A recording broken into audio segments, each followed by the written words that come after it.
मैं अनिल कुमार राय आप लोगों को 11 का शुरू से प्रारंभ से मैं आप लोगों को गणित सरल भाषा में सरल तरीका से मैं आप लोगों को पढ़ाऊंगा।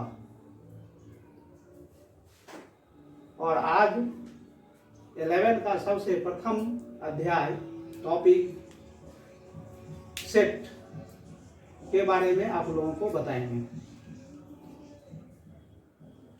अब मैं आप लोगों को यूनिट फर्स्ट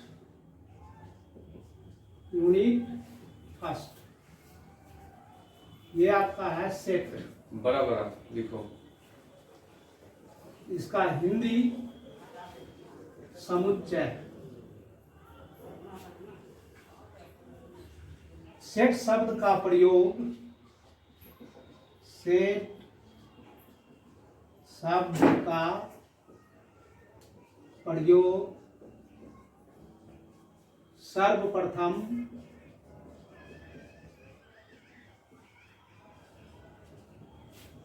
जर्मन गणितज्ञ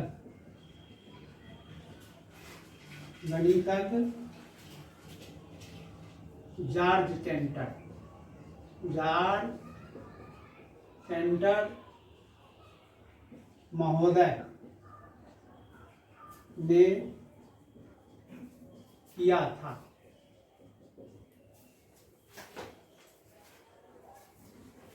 और इन्होंने ही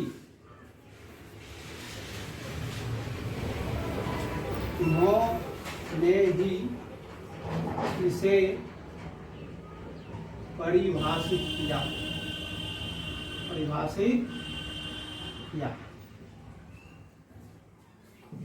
सेट का समान अर्थ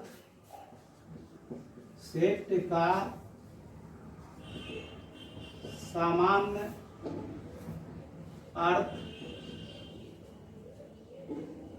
वस्तुओं का संग्रह होता है। वस्तुओं का संग्रह होती है।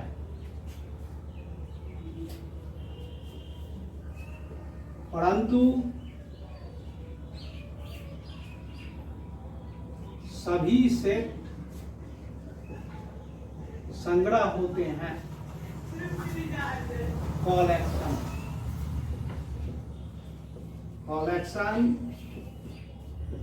होते हैं। परंतु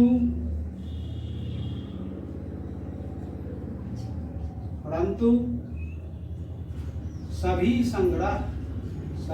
कलेक्शन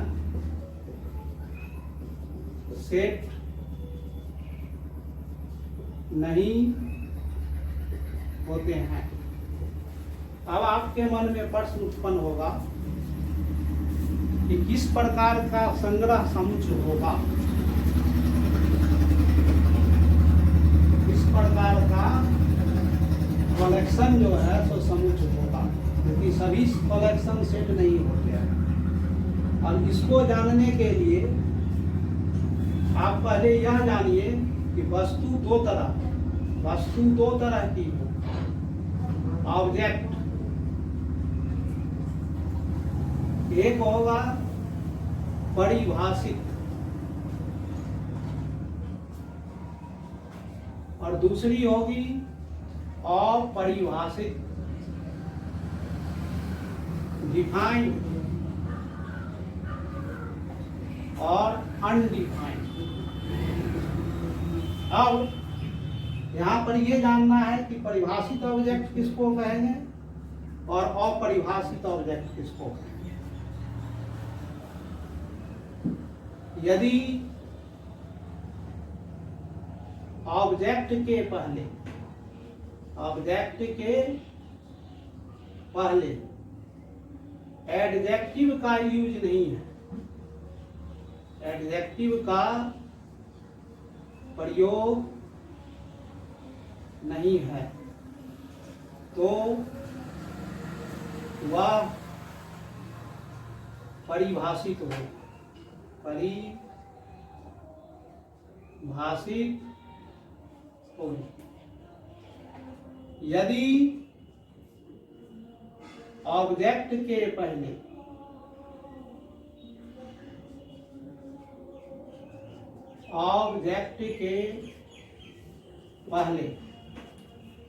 एडजेक्टिव का यूज है,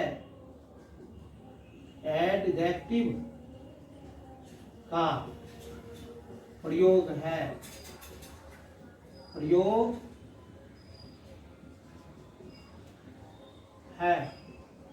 तो वह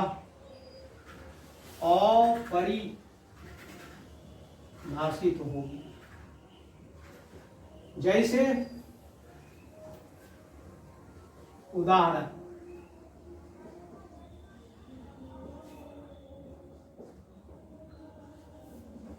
भारत के सर्वश्रेष्ठ बल्लेबाजों का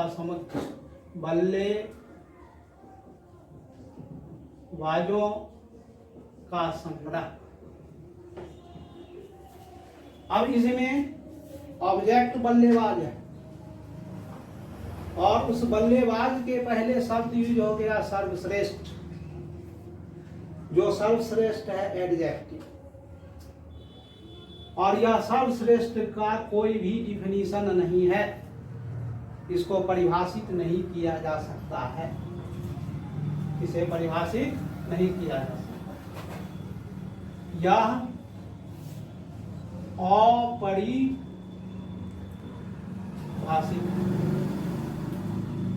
उसी तरह से यही से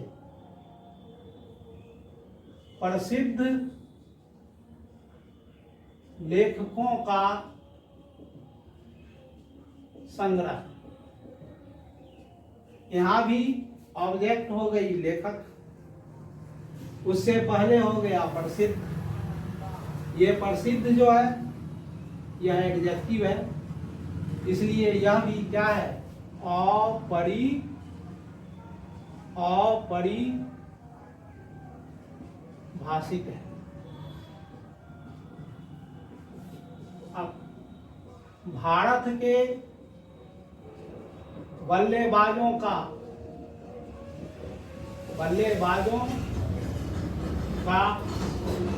संग्रह,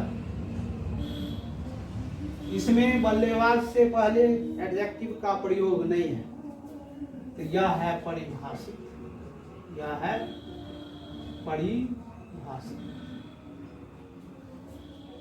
अब सेट का परिभाषा आपको पहले बताए थे कि सेट का समान अर्थ वस्तु का संग्रह होती है, परंतु सभी सेट संग्रह है, परंतु सभी कलेक्शन या सभी संग्रह कहिए कि वह सेट नहीं है। अब सेट का डिफिनीशन है,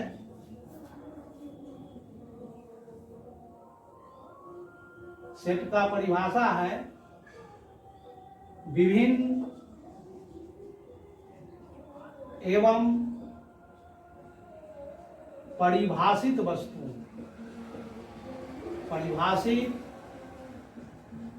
वस्तुओं के संग्रह को समुच्चय कहते हैं,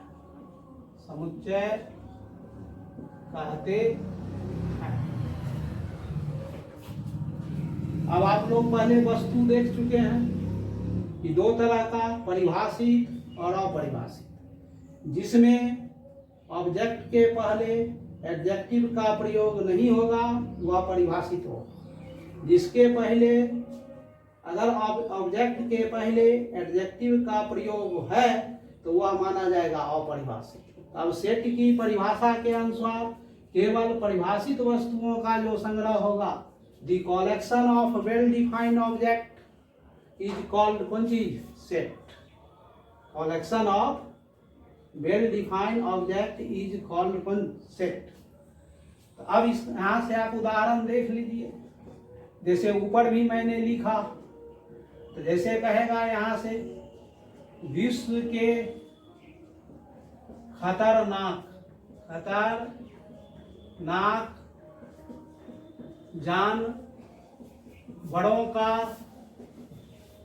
जानवरों का संग्रह, या इसको हम समूह भी बोलेंगे, समूह। अब आप यह बताइए कि यह सेट होगी कि नहीं। यहाँ जानवर में एक शब्द लग गया खतरनाक हो गया आपका एडजेक्टिव, इसलिए यह भी क्या है, अपरिभाषित, और अपरिभाषित है, इसलिए यह खतरनाक जानवरों का संग्रह समुच नहीं हो, सेट नहीं हो, यह सेट नहीं है। कारण लिख दीजिए आप लोग, क्योंकि खतरनाक शब्द को परिभाषित नहीं किया जा सकता, नहीं किया जा सकता है। दूसरा, इसी का खतरनाक शब्द आप हटा दें, विश्व के जानवरों का समुच्चय,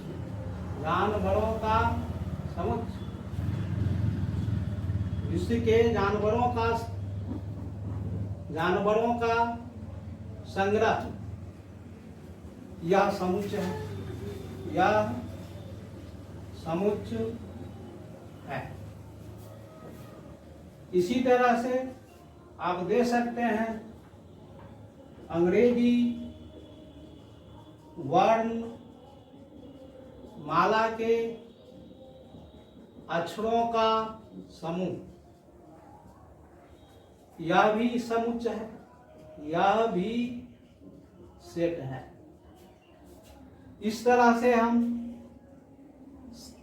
सैकड़ों उदाहरण दे सकते हैं, सैकड़ों इसका एग्जाम्पल दिया जा सकता है।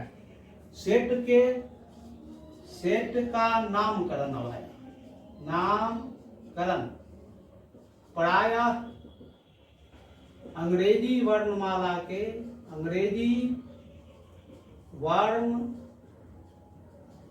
के बड़े अक्षरों से किया जाता है, जैसे A B C D etc।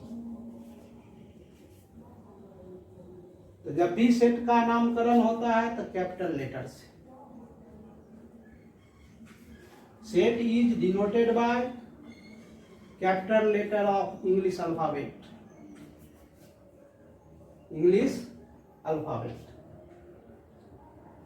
जिस ऑब्जेक्ट का ये कलेक्शन होगा वह ऑब्जेक्ट सेट का कहलाता है एलिमेंट, या एलिमेंट कहलाएगा।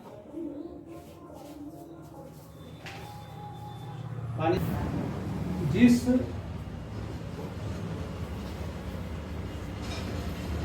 वस्तु के संग्रह से सेट बनती है वह सेट का अवयव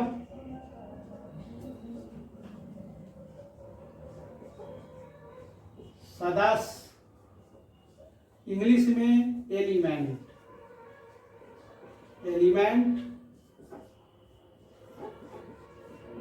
कहलाता है। एग्जाम्पल, ए बराबर अंग्रेजी वर्ण माला के स्वरों, स्वर मीन्स वावेल, स्वर का अंग्रेजी वावेल, स्वरों का समुच्चय।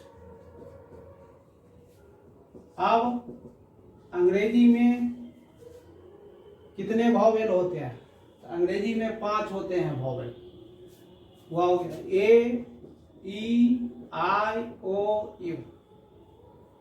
इसे आप मिडिल ब्रैकेट में लिखिए, इसे मिडिल ब्रैकेट में लिखिए और सारे को, सभी वॉवेल को कॉमा से सेपरेट कर दीजिए। अब इस ए में देखिए कि मिडिल ब्रैकेट के अंतर्गत कितने हैं, तो 5 लेटर लिखे गए। ये सभी लेटर एक एक क्या कहलाएंगे, एक एक कहलाते हैं सदस्य, या ए का कहलाता है element. Air, A E I O U, A समुच्च ए का सदस्य है, ए का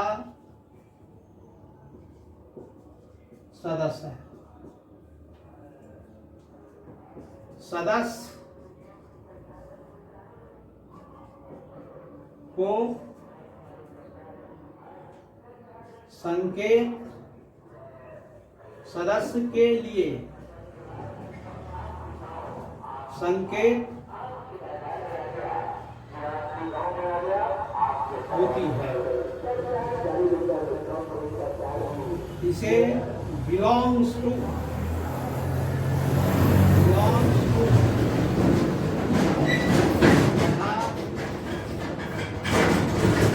कहा जाता है। और इसी को लिख करके काट दीजिए। तो लिख के जब आप काट दीजिएगा 20 से, तो इसका मतलब है not element, not element, element, not element, यानी यह सदस्य नहीं है, यह सदस्य नहीं है। अब इसी में, अब इसी उदाहरण से देखिए, कुछ क्वेश्चन हम आपको दे रहे हैं। एक ए और ब्लैंक पहले से दिया, खाली स्थान, इस सेट ए। यहां दिया टी, खाली स्थान ए। यही दिया आई ई, खाली स्थान ए। 4 ओ, खाली स्थान ए। 5 एन, खाली स्थान ए। 6 डी, खाली स्थान। अब इस ब्लैंक पैलेस में आपको सदस्य है या नहीं है, यही दो चिन्ह में से एक चिन्ह को आपको फुलफिल करना है, फिल करना है। अब ए को देखिए, तो सबसे पहले इस ए को देखिए कि सेट ए के अंतर्गत है कि नहीं। तो आप सेट ए में देखिए, तो सेट ए में ए प्रेजेंट है, इसका मतलब है कि ए जो है सो ए का सदस्य है, ए सेट ए में प्रेजेंट है, इसका मतलब ए का सदस्य है। अभी दोनों साइन में से हम सदस्य का साइन भरे देंगे। अब आया टी की बात, सेकंड क्वेश्चन में देखिए, अब टी को अब ए में खोजिए, सर्च करके देखिए कि ए में टी है कि नहीं। आप यहाँ देख रहे हैं कि ए में टी नहीं है, तो ए में टी नहीं है, इसका मतलब है कि टी जो है सो ए का सदस्य नहीं है। तो आप नॉट एलिमेंट का चिन्ह भर दीजिए। अब आया ई की बात, अब ई को सर्च कीजिए, ए में, ई ए में है, तो यह भी एलिमेंट है। अब ओ की, तो ओ को भी सर्च कीजिए, ओ भी है, ये हो गया एलिमेंट। एन इसमें नहीं है, नॉट बिलोंग्स, डी भी नॉट बिलोंग्स, डी भी नॉट बिलोंग्स। तो इस टाइप का क्वेश्चन आपको फुलफिल ऑब्जेक्टिव में देगा। ये इस टाइप का क्वेश्चन पूछा जाएगा किसमें, ऑब्जेक्टिव में। चलो अब आप लोग इसको समझे कि नहीं समझे, इसके लिए आप एक क्वेश्चन में आप लोगों को बोर्ड पर दे देता हूं, जिसको आप लोग होमवर्क के रूप में बनाएंगे। जैसे HW में सिर्फ मैं 1 क्वेश्चन, एक ही क्वेश्चन दे रहा हूं। यदि A बराबर 2, 5, 7, 11, तो निम्न लिखित खाली स्थान को भरें। खाली स्थान को भरें। 2B 6C D E